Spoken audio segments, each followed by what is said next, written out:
I'm your host, Sammy Smith, Junior Wildcat over here at El Camino High for this segment, Past and Present, on the WildCast CamCast show with guest Kristen Wanamaker. Could you please introduce yourself? Yeah, my name is Kristen Wanamaker. It's so nice to have you. I just wanted to talk about the differences of, you went to El Camino, right? Yeah, I went to El Camino, graduated in 1987, and I've been teaching at El Camino since 1996. And you're a Algebra 2 and Geometry teacher, right? Yeah, currently that's what I teach, yeah. That's cool. I just wanted to chat about the differences of what you went through and how you observe now. For example, what kind of classes did you take, or how did they differ from now? Well, the classes are close to the same, but some differences are like in math. We had a class offered called trigonometry, and we don't have a specific trigonometry class anymore, but we do teach trigonometry within geometry and algebra 2 and math analysis and so on. But more interesting is how we picked our classes, because now students go to their counselors and their counselors help them out, which we did the same, but after our counselors told us what classes we needed to take, all of the teachers were at a table inside the F building. And you would go to the teacher who you wanted to be in that class, whether it was because the content you wanted or you loved that teacher. And of course, the popular teachers got filled up fast. So you had to go to those teachers' tables quickly, and they would write your name down, and you had just this little piece of paper. They signed it, and you were in that class. There were no computers, so we didn't do it that way. There was a computer class, though, interestingly, but that was back in the day when computers were just the most rare thing. They weren't in all classes. They weren't in people's homes back then. But yeah, so picking our classes was very, very different. And you had a lot more choice as a student to get who you wanted and what you wanted. But also some differences were just like security. We had 2 security guards, and we didn't even call them security guards. It's not a nice name, but we called them narcs because they would tell on you if you did something bad. But there was only 2. And now I don't know how many, it's got to be 20 or more. But it was a very different world back then. Yeah, it must have been super different about the social norms and stuff like that. Could you remember any rules that differed from then and now? Some, things, I don't know if the rules so much differed. Just that statement about all the security.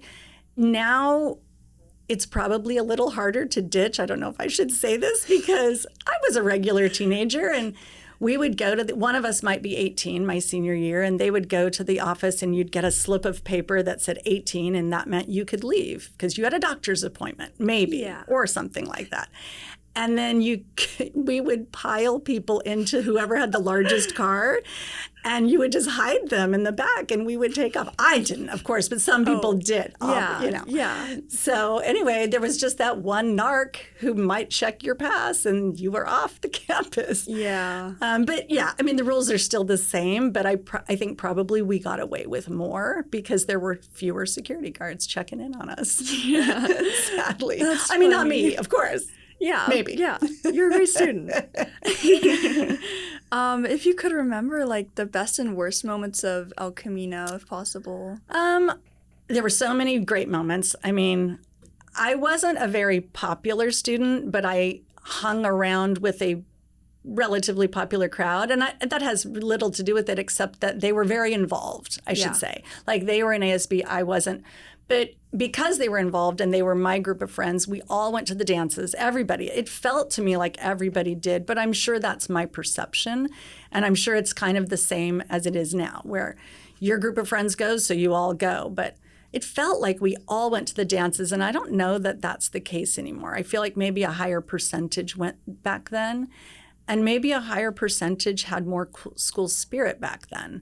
Again, that could be my perception because my group of friends were involved and had high spirit. But another memory I have just talking about spirit is in the gym, we had painted on the wall the alma mater. And at every pep rally, every student sang the alma mater. And we would put our arms around each other's shoulders, and it was just this bonding moment. I know that song, and I'm not sure very many students today know the alma mater. No. But we were just tighter, it felt like. Yeah. Maybe. Me personally, I I have to admit I don't know the alma mater, Yeah. and that's I'm not going to sing it for you, but but I feel like maybe our choir could like help somehow get students to know that, and we could play it on ECTV or something like that. Exactly. Yeah, that's That'd a be really cool. good idea. Also, like your food process, how was that experience? Because I know a lot of kids nowadays, they're like, oh, well, our food kind of sucks, and the lines are so long, you can't even get food nowadays. I don't remember if the food was good or bad, and I suspect it was probably the same level as it is today. But it was very, very different. Because of the sheer number of students we have at El Camino now, there are food, like the trucks that pop up at the break and at lunch. None of that happened. There was just the cafeteria, and there was long lines at the cafeteria, and you just waited and got what you got. But I don't remember the quality of the food. It was probably very much the same. But I do think today you have more options than we had, just because of all those trucks that are around. And I've seen things like, I've seen days, and I don't know if they still do, but as a teacher, I've seen days where they had pizza. We didn't have pizza. I don't think that happened. It was just like the traditional school cafeteria food, whatever that may be. I don't remember. But there were a lot of other, though, big differences. I mean, for example, just the layout of the school. There were basically 3 main buildings. There was the F building, the D building, which we called the 400s and the 200s. They didn't have letter names. And there was the library. Yeah. Of course, there was administration also, but that was it. There was the gym. Yeah, that's fascinating. Thank you so much for talking about your stories with us today. And we'll be right back on our next WildCast segment, EC Insight. You won't want to miss out on an exclusive interview with El Camino's talented music director, Mr. James. Life's daily battles are not meant to be fought alone. We're not powerless, so long as we don't lose sight of what's important. Don't be afraid to seize that moment to talk to your friends. Cloud, you okay? Because checking in on a friend can create a safe space. The first step on our new journey. You coming? Reach out to a friend about their mental health. Seize the awkward. It's totally worth it.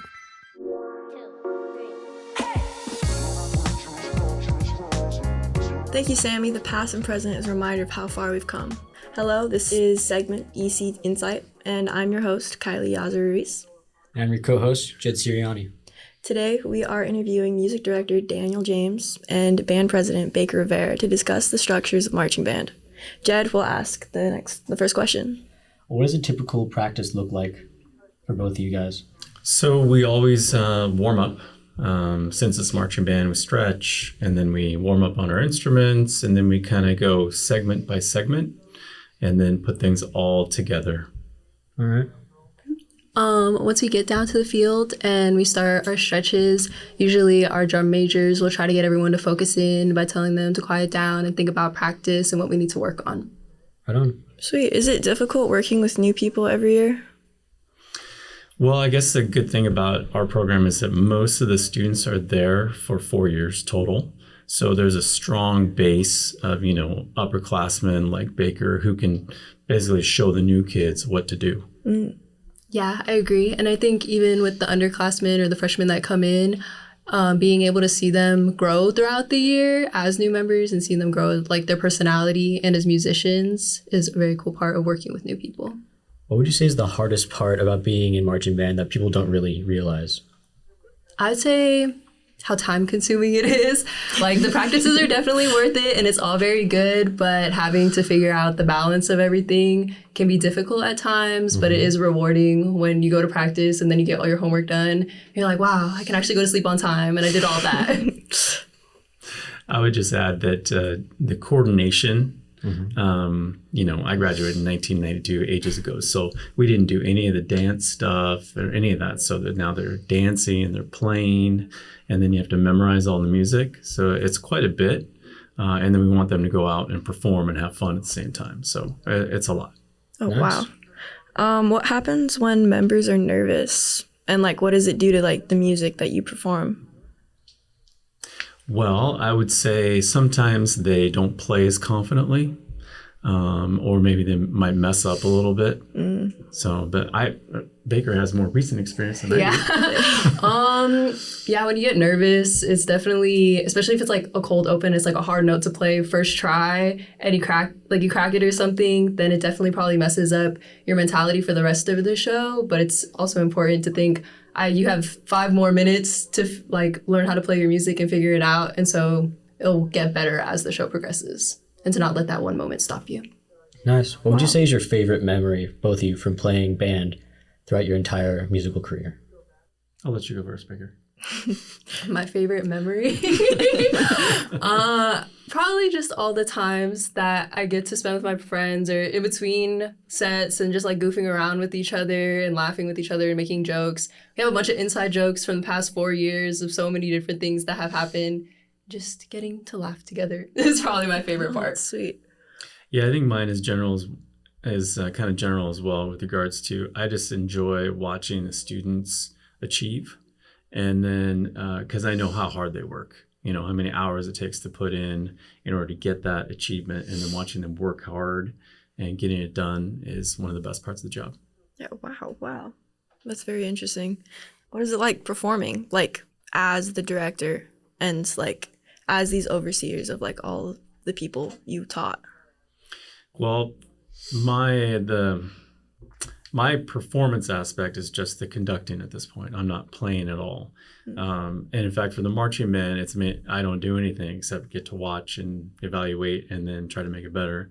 When I conduct like the orchestra or the jazz band, the students are creating all the sound, and I'm just trying to guide them through the music and then also like inspire them, hopefully, as we go, in terms of the energy level and how we want to project to the audience. So that's basically my job at that point.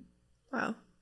For me, I would just say just getting through the music, because it's very fun to play and it's very fulfilling, but there are definitely parts of music where it's more difficult than others, so you have to really like focus in. So I guess focusing is a big part of performing and having fun with it and having the energy to play. So as I was saying, how does the team feel playing at football games? I think for myself, I think of football games as a way to rep what we do for competitions. Mm-hmm. So just as another like practice and simulating like a competition performance, I would say. Right.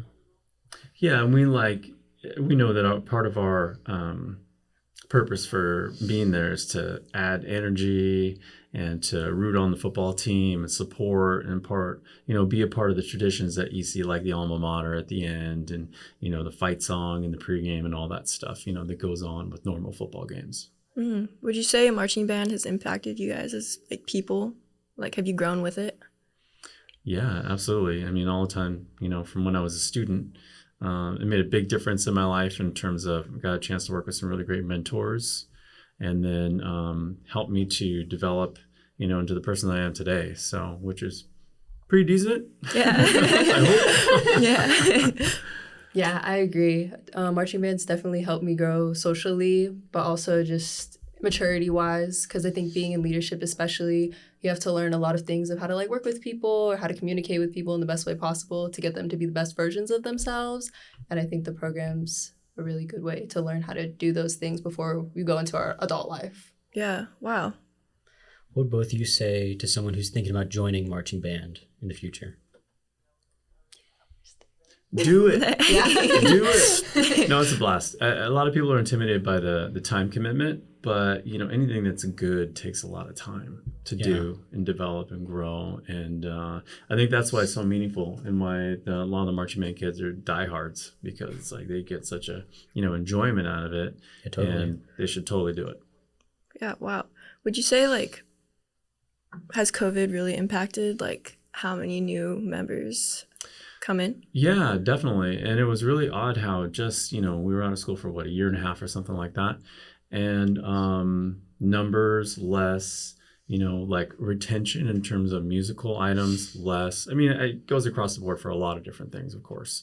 But I was surprised by the impact. But it did have an impact. Oh, wow. Has it grown? Like over the years, you've been in band for 4 years, right? Yeah. Yeah, I actually think we got a pretty decent growth this year. I feel like we got a lot of new members. And I don't know, I don't think I can say that we're as big as we used to be, but I feel like we're definitely on the way there. Wow, hopefully that continues to go even bigger. For sure. Nice. What started your interest in music for both of you? So for me, it was a friend of the family who played drums, and he had a huge drum set. And for those of you guys that may know Rush, the band Rush, Neil Peart had a huge drum set, and he had this big old poster on his wall. And when I saw that, and I saw his drums, I heard him play, I was like, yeah, I want to do that. So that was my inspiration. Nice. My sister was in marching band, and she was in band from middle school all the way up to college. So when I was little, I would go to all of her concerts in middle school, and then I would go to her performances. Also at El Camino, she was part of the El Camino marching band. So seeing her do that, once I got to high school, I knew that it was also going to be something that I was going to do too. Whoa, that's so cool. Thank you guys so much for sharing your story. Yeah, thank you so much. You're welcome. It sounds like it takes a lot of commitment, and 100%. the hats off to you for that. On a more serious note, we are passing the next segment to anti-gun violence with Jed. We'll be right back.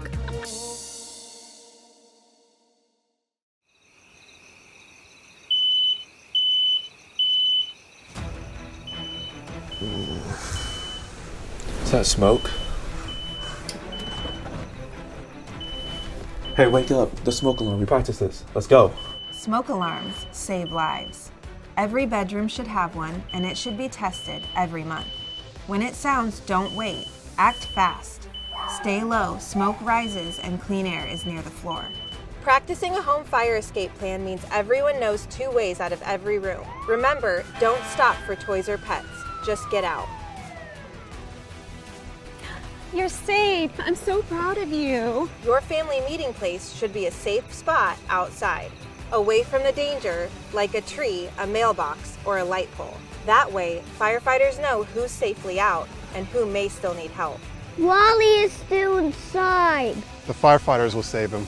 Remember, never go back inside for pets or anything else. Let firefighters do that. We have the gear and the training to stay safe. Because these kids knew their fire safety plan, everyone, including Wally, made it out safely. That is what being fire smart is all about. To learn more about Oceanside Fire Department and for more fire safety tips, please visit our website.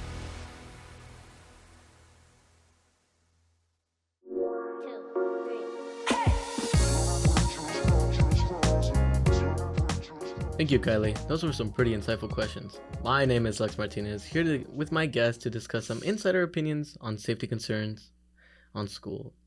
Welcome, Jed. Hi. So, I did a survey, just like a normal survey, of 6 or 7 questions to ask general students what they believe and their opinions on safety. So let me ask you in real time, how do you feel attending public schools? Attending public schools? Compared to private schools, I've never really been to a private school, but I've heard private schools, there's like a different feel to it, I don't really know if security is higher because they have better funding, but honestly, I feel really good attending a public school. It also makes me feel more rooted, because private schools, not everyone can go there, but I get to meet people in the community. It feels more at home. Right. Do you think you get a good education here? As good as I can get. I mean, I doubt it'd be that much different going to any other school, especially private ones. I've seen doctors there and people who have PhDs, I like your answer. There was a lot of interesting individuals that wanted to discuss other things. They talked about almost the same thing you were talking about, like private schools. Different schools have different criterias and they have different laws in different areas. My next question is, do you believe in cases of emergency, would schools be providing adequate response time for emergencies like fires, any drills? I mean, we've all gone through this. Either it's an earthquake, we go under the table. If it's a fire, we all move it in an orderly fashion to the football field. But I doubt an actual fire, we'd all go in an orderly fashion. We'd all be running. But we try, and we do those. They're called every once in a while. We'll go out. We'll do it, but I don't think it'll help that much. Okay. My next question is, should teachers have a small degree of medical knowledge, like CPR, or in other cases, like EpiPens or such? I think everyone at the school, even the students, should know how to use CPR in case of emergencies, honestly. Because, like, something could happen in a classroom where there's people around, or it could happen in the bathroom. There'd be one person there and they're like, I don't know how to do this. Right. And then they die. Do you believe then, should classes not mandate, but an optional case to have some sort of medical teaching or some sort of class to help students understand what they are? Definitely, 100%.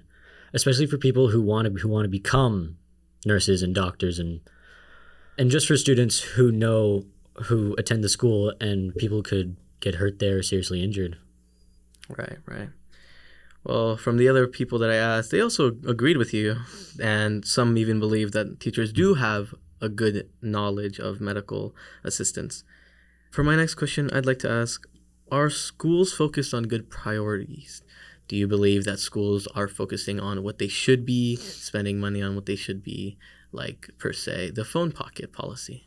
Honestly, I like the phone pocket policy. Well, some people don't agree with it, and I like it to a degree. If it's per class, I like that. But for the entire day, my mom will text me and call me if I need to go home early, if there's been an emergency. And I need to be able to respond to that and see what's wrong. If it's gone for the entire day, then I'm stuck. I'm stuck there. I can't connect to the outside world, and that can cause me harm and everyone else who's not able to connect harm.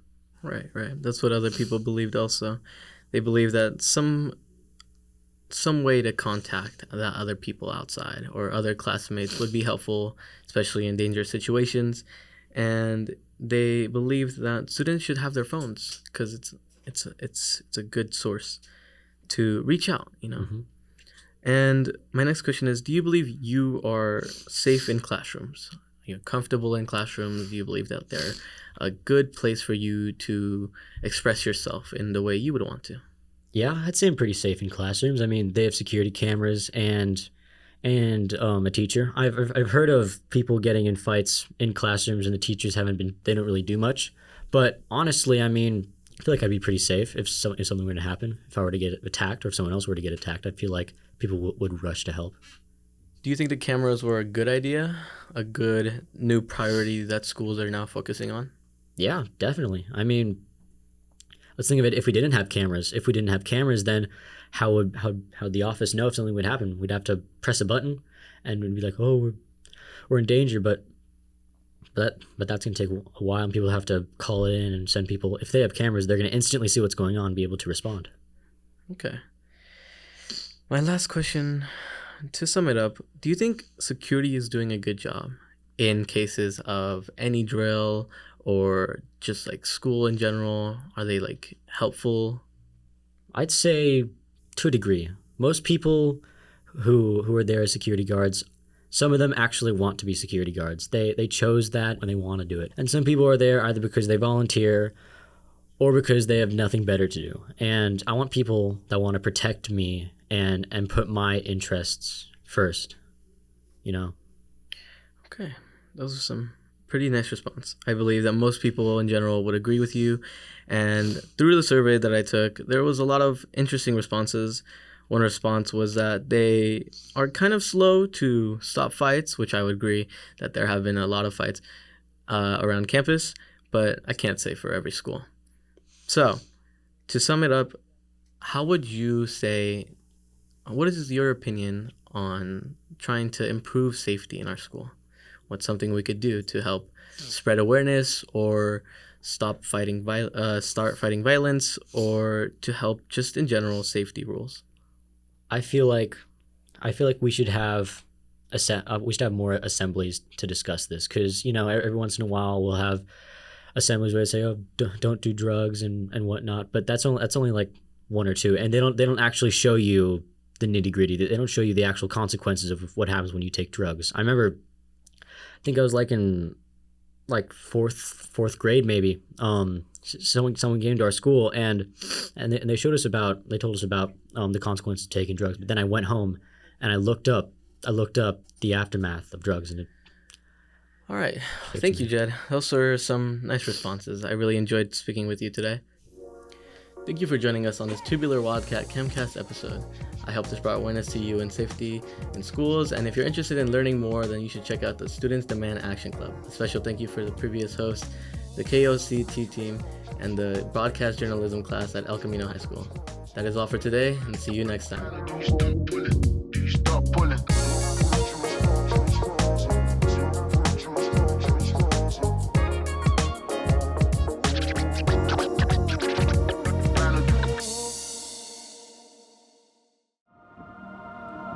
We're Oceanside's channel, Cox Channel 18 and 19.